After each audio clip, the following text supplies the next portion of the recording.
Sir வணக்கம். அவர் திரு விஜயகாந்த் அவர்களுடனான உங்களோட அனுபவம் என்ன மாதிரியாக இருந்தது? அவர் எத்தகைய மனிதர் என்பதை என்னென்ன மாதிரியான நிகழ்வுகள் எல்லாம் நீங்க உணர்ந்து கொண்டீங்க? அண்ணனுடைய இழப்பு எங்களால தாங்கவே முடியல. இது ஒரு பேர் இடி மாதிரி இன்னைக்கு விழுந்திருக்கு. அவரை இழந்து தொண்டர்கள், அவருடைய ரசிகர்கள், அவங்க குடும்பத்தினர், அவரை குடும்பத்துல உறுப்பினராக நினைச்சுக்கிட்டு இருக்கிற ஒவ்வொரு கலை உலகத்தை சேர்ந்தவங்க எல்லாருமே இழப்புல இருந்து எப்படி மீண்டு வர போறாங்கன்னு சொல்லி வார்த்தைகள் இல்லாம தடுமாறிக்கிட்டு இருக்கிறோம்.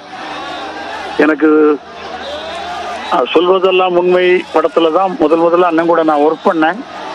அதுக்கப்புறம் நிறைய படங்கள் நாங்க சேர்ந்து உழைத்து வாழ வேண்டும் அப்படிங்கிற படம், அப்புறம் சிறையில் பூத்த சின்ன மலர், இந்த மாதிரி கண்ணு போட போகுது ஐயா, இந்த மாதிரி நிறைய படங்கள் நான் அண்ணன் கூட ஒர்க் பண்ணியிருக்கேன். ரொம்ப சக மனிதர்களை அவ்வளவு நேசிக்கக்கூடியவர். இந்த கடையேழு வள்ளல்கள் அப்படின்னு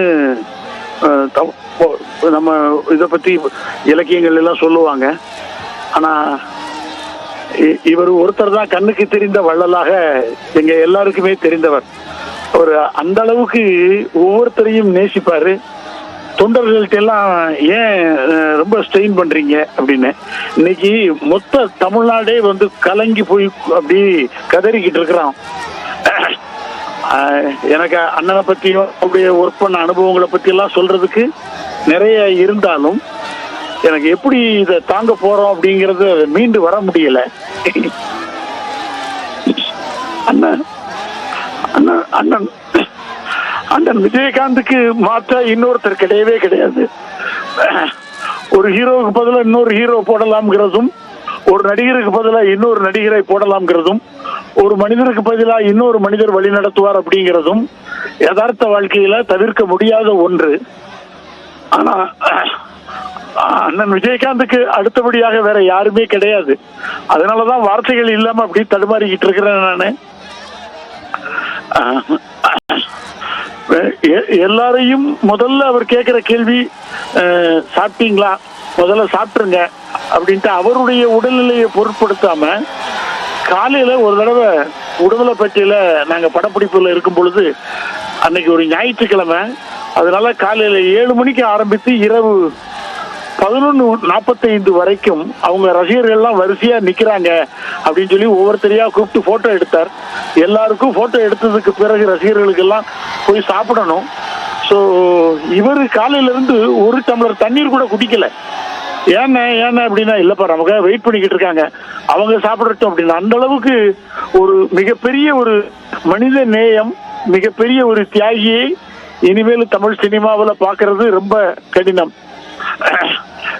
நடிகர் சங்கம் அப்படின்னா கொஞ்சம் நிறைய ஒவ்வொருத்தரும் ஒவ்வொரு கருத்துக்கள் சொல்லக்கூடிய காலகட்டத்தில் இவர் ஒருத்தர் தான் ஒருங்கிணைத்து நடிகர் சங்கத்துக்கும் நடிகர்களுடைய அடையாளத்திற்கும் உயர்த்தி பிடித்தவர்.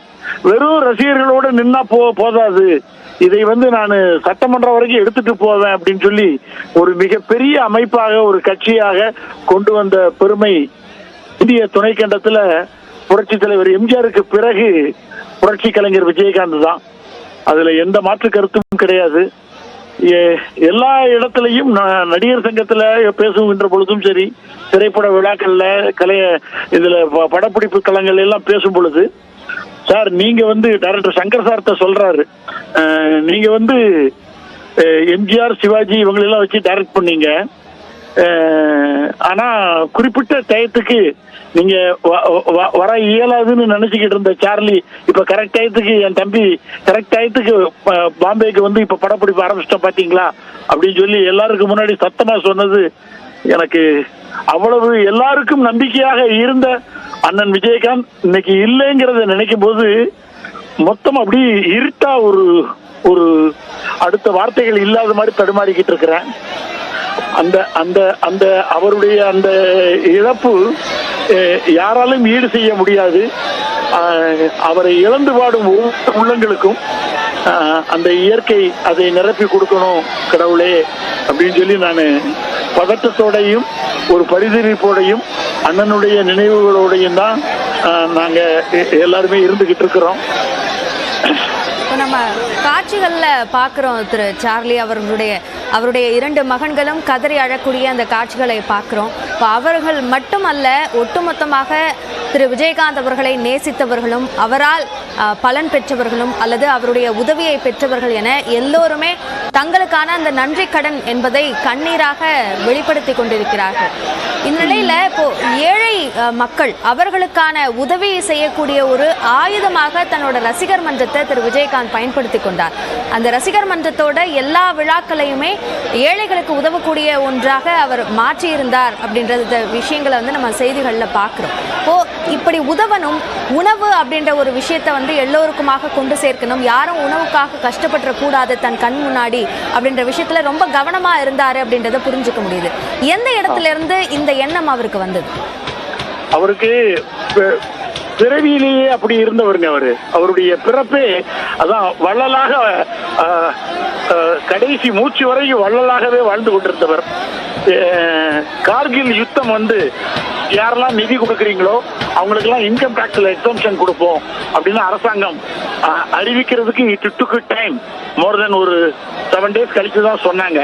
கார்கில் யுத்தத்துல இவ்வளவு இந்திய படை வீரர்கள் இவ்வளவு பாதிக்கப்படுறாங்க, அவங்களுக்கு நம்ம உதவி பண்ணணும்னு இந்தியாவிலேயே முதல்ல அந்த யுத்தத்துல கலந்துகிட்ட வீரர்களுக்கு பணம் கொடுத்து உதவி பண்ணது அண்ணன் விஜயகாந்த் தான். அவருடைய அதாவதுங்க, கேப்டன்ங்கிற வார்த்தைக்கு மறு வார்த்தையே கிடையாது. அவர் ஒரு இடத்துக்கு வந்துட்டாருன்னா bringing the positive energy, bring the successful energy, அதுக்கு ஒருத்தர். அந்த மாதிரி செயல்படக்கூடிய ஒருத்தர். அவருடைய இழப்பு ஒரு பேரிடி மாதிரி ஒவ்வொருத்தரும் உணர்றோம். ஏழை மக்களுக்கு சார், லட்சக்கணக்கான தொண்டர்களும் லட்சக்கணக்கான தமிழ் ரசிக பெருமக்களையும் கொண்ட ஒரு மிகப்பெரிய புரட்சி கலைஞர் விஜயகாந்த் ஒவ்வொருத்தர்கிட்டையும் டைரக்டா தொடர்புல இருந்த ஒரு மிகப்பெரிய பேரான்மா. அது எப்படி இருக்கும்னா, அவர் பாப்பாரு, ஒவ்வொருத்தரையும் டைரக்டா மீட் பண்ணிடுவார். ஒரு வினாடியாவது, பிராக்ஷன் ஆஃப் செகண்டாவது பார்த்துருவார். அந்த மாதிரி பார்த்து தொடர்புல இருப்பார். அதற்கு காரணம் அவர் போலியே இல்லாமல் சின்ன குழந்தை மாதிரி அவருடைய அந்த ஒவ்வொருத்தரையும் நேசிக்கக்கூடிய தன்மை. அது இப்ப எங்களுக்கெல்லாம் அடுத்து வார்த்தைகள் வரமாட்டேங்குது. சும்மா ஏதோ அண்ணனை இழந்துட்டோங்கிற இதுல நான் அப்படியே தடுமாறிக்கிட்டு இருக்கிறேன். நீங்க சொன்னீங்க, இப்போ அவர் உதவி செய்யணும் அப்படின்ற ஒரு நிலைப்பாடு அப்படின்றத அவர் தொடர்ந்து தொடக்க காலத்துல இருந்து எடுத்தாரு அப்படின்னு. ஒரு சக்சஸ் அப்படின்ற ஒரு நிலைக்கு வந்த பிறகு அது அவருக்கு எளிதாக இருந்திருக்கலாம். அவர் வெற்றியை பார்ப்பதற்கு முன்னாடியே வாரி வாரி இறக்கி பண்ணி விட்டார். நம்ம ஸ்டண்ட் யூனியனுக்கு எதிர்த்தாப்புல அந்த ஜங்ஷன் ஒண்ணு உண்டு கோடம்பாக்கத்துல, சுப்ராயன் நகர்ல இருந்து இந்த பக்கம் வர்ற ரூட்ல, அந்த ஸ்டண்ட் யூனியனுக்கு ஆப்போசிட்ல அங்க 3 சக்கர உதவி, உடல் ஊனமானவர்களுக்கு எல்லாம் உதவி பண்ணாரு. அப்போ அவங்க கொஞ்சம் பொருளாதார ரீதியா ரொம்ப இதா இருந்தாரு. ஆனா இன்னும் வீடு ஏதோ கட்ட போறீங்கன்னு சொன்னீங்கன்னா விருகம்பாக்கத்துல, அதுக்கு முன்னாடி இந்த மாதிரி எல்லாத்தையும் இதுல போடுறீங்களே அப்படின்னா, இல்லப்பா அவங்களாம் கஷ்டப்படுறாங்கடா, ஊனமானவர்கள், அவங்க எல்லாம் நம்ம சினிமா சம்பந்தப்பட்ட குடும்பத்தோட இருக்கிறவங்க, இல்லைன்னு சொல்லும் பொழுது நம்ம மறுக்க கூடாது அப்படின்னு சொல்லிட்டு அந்த நிகழ்ச்சியில நான் கலந்துக்கிட்டேன். அதற்கு பிறகு என்னை கூட்டிக்கிட்டு வந்தார். உழைத்து வாழ வேண்டும் ஷூட்டிங்ல அருணாச்சலம் ஸ்டுடியோல இருந்து என்னை கூட்டிக்கிட்டு, இந்த இடத்துல தாண்டா நான் விருகம்பாக்கத்துல வீடு கட்ட போறேன் பாரு அப்படின்னு சொல்லி ஒரு சின்ன போர்ஷன்ல அவர் இருந்துகிட்டு அந்த வீடு சுத்தி கன்ஸ்ட்ரக்ஷன் நடந்துகிட்டு இருந்தது. அப்ப நாங்க பார்க்க வந்தோம்.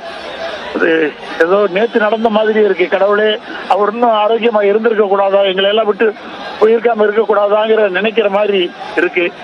எங்க குடும்பத்துல ஒவ்வொருத்தரும், அவரை நேசிக்கிற ஒவ்வொரு குடும்பத்தினரும் அவருடைய இழப்பை ஈடு செய்ய முடியாத ஒரு இழப்பா இருக்கு.